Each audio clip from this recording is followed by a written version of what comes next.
Welcome back, everyone. Today, is there a flag on me? No, there isn't. We're back in Greece. Very excited for this one. The island you see behind me is an island that inspired one of the greatest stories ever told in history. This is the island of Ithaca, known as the home of the greatest military mind in all of ancient mythology, Odysseus, the man who fought 10 long years in the Trojan Wars and spent another 10 long years journeying back to his home. Today, we're going to be journeying over there.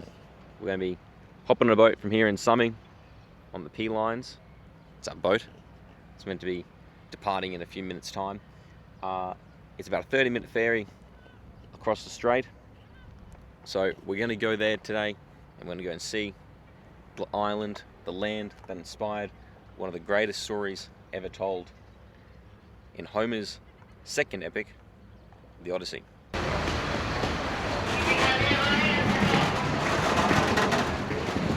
This is the port of Niritos. There's a few taxis here. I don't see a bus. But just like Odysseus, we didn't come into the main port. We came in from a secret one. All right, here we are. We're in the port of Vathi. We've just arrived at our hotel, checked in. We're gonna have a quick walk around here before we get on our adventure around the island. So, a few things about Vathi. It's actually the deepest natural port in the Ionian and one of the deepest in the whole Mediterranean. That's why you get a lot of ships that come through here and dock up for a day or two. They enjoy the restaurants and the tourist shops around here. So I'm just going around here to the main square. Over there, statue of Odysseus, the man who ruled this island over 3,000 years ago. So there's the famous statue of Odysseus that stands tall and proud here in the modern day capital of Ithaca, Vathi. And we're gonna go check out this one. I think this is a statue of Homer, or Niritos. It's right there.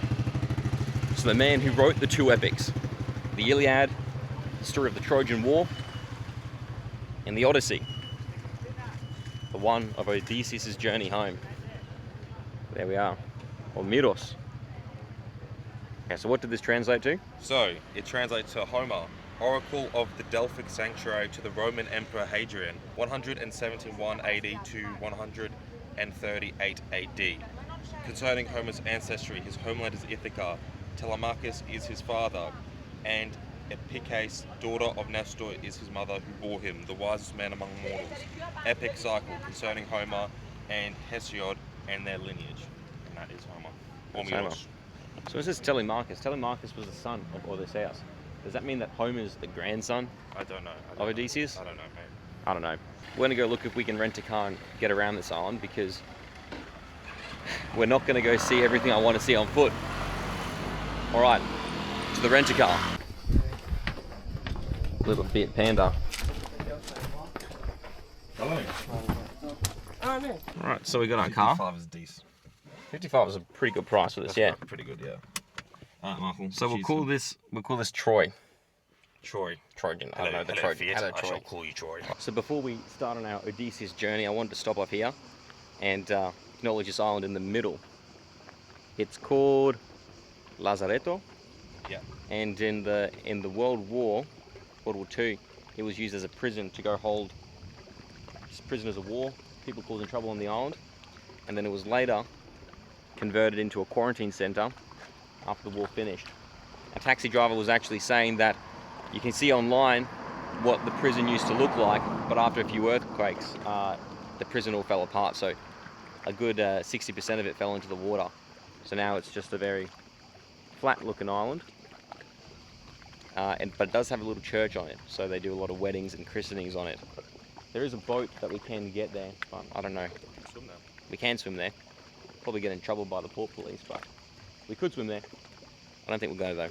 So I've just pulled up here on the side of the road to a beach called Dexia Beach. So it said that they dropped Odysseus home in his sleep and they left him on this beach with a pile of treasures.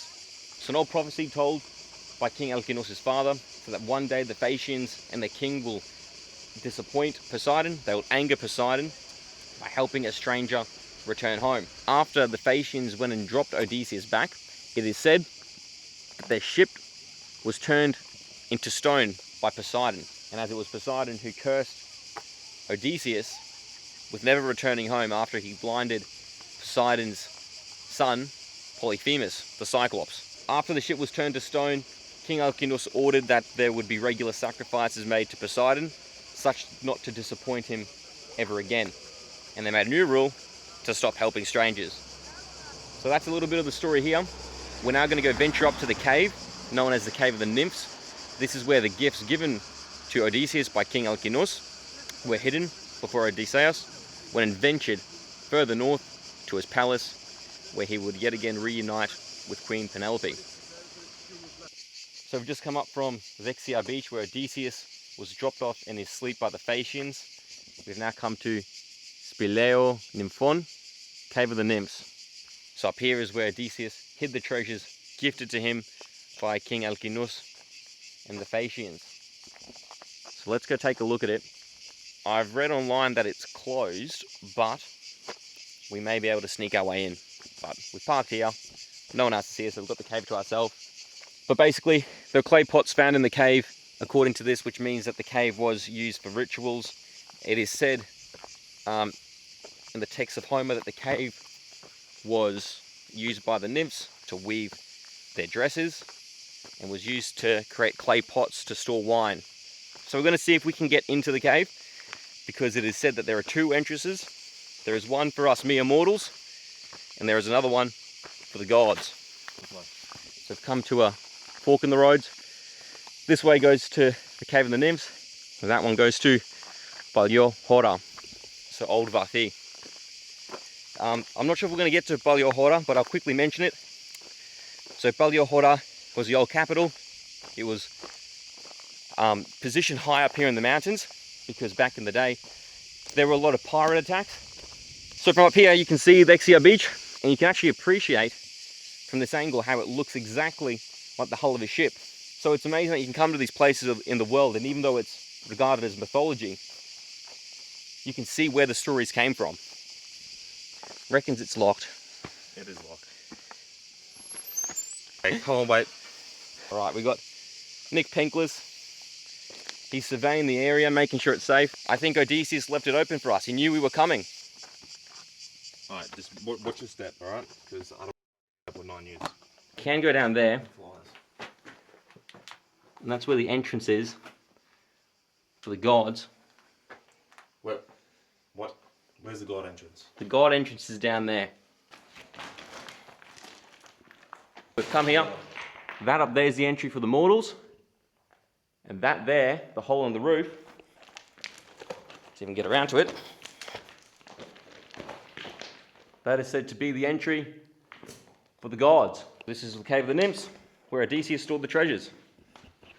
So I actually don't like being in here, so we're going to get out. Just wanted to show you that entrance. Alright, I think I've seen enough. So that's it there. That was the Cave of the Nymphs. I hope you guys saw something, because we're not going back in. Again, look, supposedly it's closed. They've gone and done the Greek engineering, Greek workmanship, putting a lock on it, so they're officially not accountable for what would have happened to us. We saw a rat. We didn't see any treasures, didn't see any pretty nymphs. All right, but now we're off to the north of the island. We've seen where Odysseus came and landed. Now we're off to see where he lived. So before we continue our journey with Odysseus, I've come here to the Wani Katharon, the Kathara Monastery up here in the mountains of Ithaca. Quick story behind it. So basically there was an icon from Epirus, Dispania. It was brought here. It was the patron icon of the island, and it went missing one day, and the locals saw a shining light from the top of this mountain from Vathi down below. So the locals came to investigate, and then they saw But there was all this brush here. The word Kathara is the local word for the brown brush. And essentially what they did was they burnt away the brush, and beneath the brush was the icon from Epirus of the bunny ears, which was completely unharmed despite the fire used. So this monastery was erected in place of that brush. And I think we can see the icon as we go in. So I've come near to the church, and this is that icon that the shepherds from Epirus bought and was beneath that brush. Beautiful church.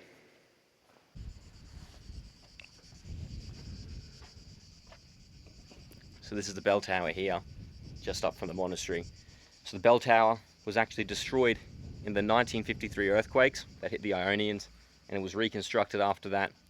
But this is one of the most iconic areas of Ithaca, on the top of Mount Niritos, overlooking the harbour of Ithaca, just before we crossed the isthmus that connects both north and south of the island.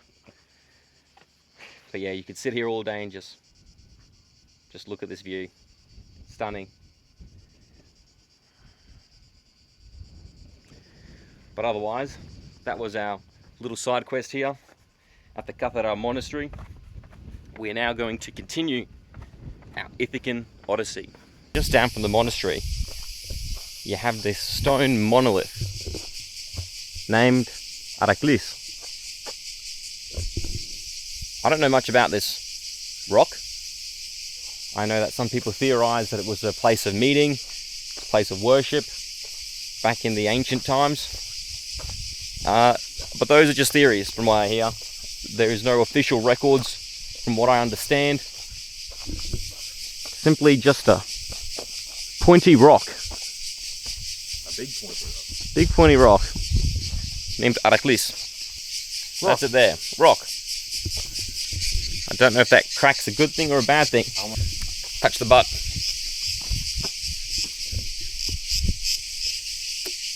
I can feel it. It's actually quite hollow. Hear that? That's your head, mate. Was it put here on purpose? Who knows? There's some little picnic benches around here. You bring some picnic items? No? Alright, that's enough. There you have him. Araklis. The rock. There's literally nothing else more to it. That's just it. Don't know why I'm putting this in the video. It's just there. And I got to touch it.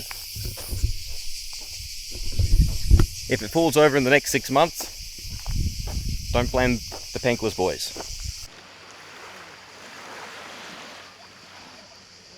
So right now, we're just below the town of Stavros. So basically, over there, the Apollos Cave was discovered by archaeologists in 1953. And basically, it's significant because what they found there was bronze pots or cauldrons that were dated back to the 9th and 8th century BC. And they also found a terracotta mask that dated back to the 2nd century BC. And on it was written Great Odysseus, which translates to a prayer for Odysseus. And this is important because what it shows is that the locals here in Ithaca not only saw Odysseus as a mythical story, but they venerated him. So the cave I was pointing out to before may not have actually been the cave. With further investigation, it seems like it is somewhere that you have to get to by land. So I'm going to venture around this way. I'm not even sure if I'm going to be able to get there because it's all goat trails. But let's take a quick gaze down here. This looks like the way. Oh, come on. So the cave is closed, particularly after a bunch of earthquakes. So this is the one here that I thought it was. It still may even be that, but I'm gonna just venture a little further around just in case, because I would have hated to have come this far and showing everyone the wrong cave. Here we go. Cave of Luizos. I think I've now found it. Oh, here we go.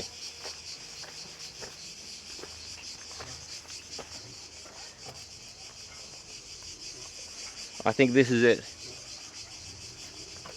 I think all of that is caved in.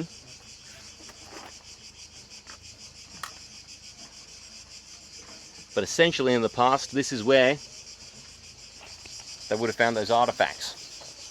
So the cave I showed you guys before was down there. So looking maybe in a continuation, maybe the same cave. It's all fallen in on itself anyway. Yeah. Massive rock. So that's it for you. I'm going to go back to my brother. He's aura farming on the beach. Look, the way I would take it in this video, I'm not 100% sure which is which. It's either this cave there, or it's the one below me now at the water level. Anyway, we're off to have some lunch now at Stavros, and then to the palace. So we just went and had something to eat up here at Stavros, and I saw here they've got a map of Odysseus' voyage. So obviously he was fighting firstly 10 years in the Trojan Wars. He then went over to Ismaris, and he actually pillaged the village to get supplies for his journey home. Which in retrospect, good thing he did, because it was a long journey. And he was almost home at Ithaca, but he got blown, of course, to the land of the Lotus Eaters, which is down there. It looks like they missed that point, or they've taken it off, it's fallen off. Anyway, basically, this is where he met the Cyclops Polyphemus, where he did his legendary art of deception, calling himself nobody, blinding Polyphemus, and then he wanted to gloat and revealed his true name, in which Poseidon caused the curse, and the rest is all history. Somewhere up here was Circe, where he turned his men into pigs. Over there somewhere was the entry to the underworld, and then on his way back he went through the strait here, where he was met with Scylla and the whirlpool. And somewhere is where, here we are, even here has what each of the points mean. But the second last place he went to was the island with Calypso, which was number 12. Calypso was over here apparently, in which he spent 7 years making love to her. Beautiful, until the gods told her to let him go. So even though people say it was 10 years to get home, he spent 7 of them all right. And then this is where he met the Phaeacians, and then came home to Ithaca, number 14. Over here as well, we're about to go into the palace soon. Just gonna go drive up the road, but they've got a recreation of it. So this is Odysseus' palace here, and you can see what it would have looked like. But we'll talk more about that when we get there. So just to give you an idea of what we've done today, started here in Vathi. We drove to Thexia, where we saw the beach where Odysseus was dropped off, saw the island, which is said to be the petrified boat. That is the Cave of the Nymphs. We then went past the isthmus, up to the top of Mount Niritos, where we saw the Kathara Monastery. We then ventured off here somewhere to Araklis.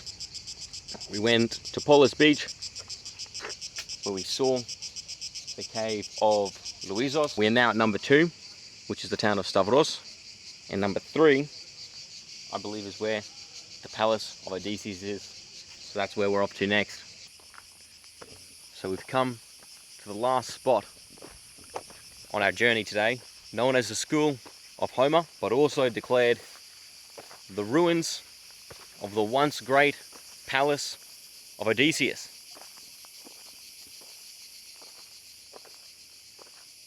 I've already been. What's in here? I want to go. Yeah, I don't want to go in there either. Anyway, we'll hike to the top of the mountain. We'll see what there is. But this was the place that it was said that Queen Penelope spent those 20 long years waiting for Odysseus' return from the Battle of Troy. She held the suitors at bay as she wove and unwove her quilt. And then this was the spot that Odysseus returned home, not in his former glory, but as an old beggar who went and strung the bow of Odysseus, his own bow, that none of the other suitors were capable of stringing.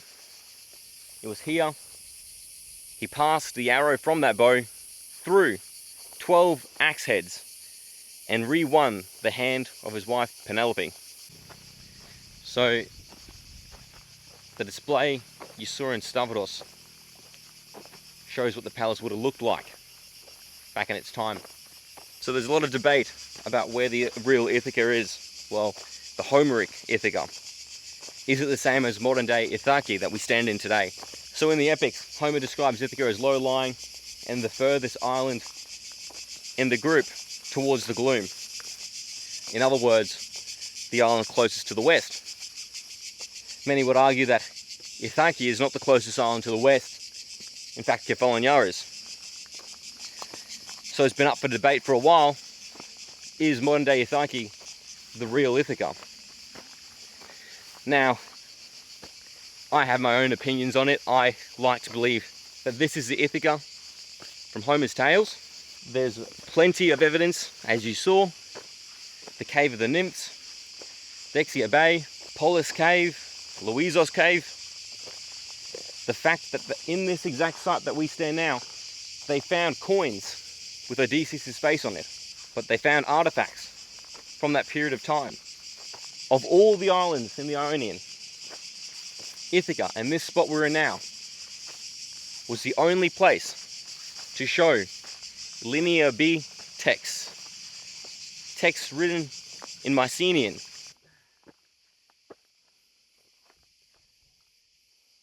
See, look, this is all plastered still. These are the rocks underneath, these are plastered. Yep.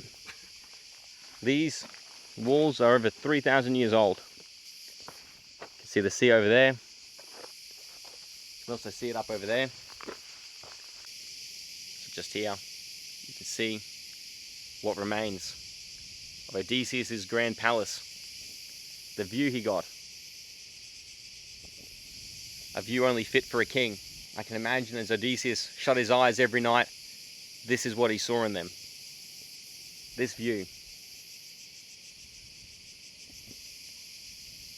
Dreaming of his homeland, dreaming of his palace, his wife Penelope, and the son he never got to know, never got to see grow up, Telemachus. So look, as I mentioned, it's up for debate whether today's Ithaca, today's Ithaca, is the same Ithaca from those epic poems. In my opinion, I think I've seen enough to go and say this was the island that inspired those stories. We saw Dexia Bay, where Odysseus was dropped off by the Phaeacians. We saw the island that legend has was the petrified boat of the Phaeacians being punished by Poseidon. We went even further. We saw Polis Cave, where they continued to worship Odysseus, even years after the legend was said to have occurred. And now I stand here in the ruins of what was once a grand palace, overlooking the land at which he ruled. So it felt only right that I came here today to tell this story with the upcoming release of the Hollywood interpretation of Odysseus and how much controversy is surrounding that movie. So I thought it was only right I would come here and show you the sites in which inspired Homer's story, the Odyssey, the land in which the story is about, and show you some of the key sites and details about the home of the great king, military mastermind, the engineer behind the Trojan horse. It was only right I came and showed you where he was from. There are plenty more epics, plenty more stories, legends that go and enrich the land of Greece, and I look forward to going exploring each and every one of them. But today, I'm happy that I was able to venture here to Ithaca, to Ithaca, and experience this. I hope everyone enjoyed watching. We'll see you all in the next one.